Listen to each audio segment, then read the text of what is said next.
we reach success, we have to chew a little bit at a time. And when we chew a little bit at a time, we also then start to taste the flavor of this. Is this working? Is it not? Is it really the goal I want? Is it really what I want to achieve? Today's session is called The Good, the Bad, and the Rotten Employee.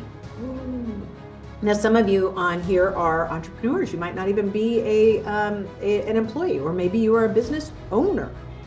So you might say, well, how do I stack up against that if I'm not an employee? Well, I'm going to challenge you to look at yourself from the role of employee to your mission. So if you're an entrepreneur, what is your role as your employee, your caretaker status to the mission of your company? If you own a company, I want you to look through the lens of how do I operate every day in order to make my business successful? But why do I want to bring this down to the good, the bad, and the rotten? Is because I have to challenge us all to recognize that we each are each one of those at different points in our careers, at different times in our job, at different times in the week, different times in our personal lives. We can be a good employee. We can be an excellent or great employee. We can also be kind of bad. Sometimes we can be downright rotten. And it's not to beat ourselves up, as I always say, but it's rather to find recognition. So collaborative means, are you willing to work with somebody else to find success?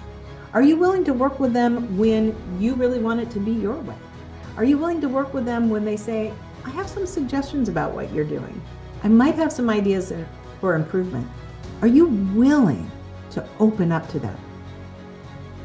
So when I think about communication and being communicative with people, I think about how well we talk about things in reality. Can we be honest when we have a mistake? Can we be honest when we don't get something done? Can we be honest when we miss a deadline? And not have it be something we're trying to push under the rug or try and make it pretty or add sparkles to it, but instead that we're actually just talking about it.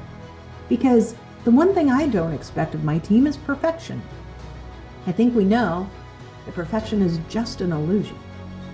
But improvement comes from being able to communicate, being committed to the outcome, and doing so with a sense of knowing that what they do, what I do, what we do makes a difference.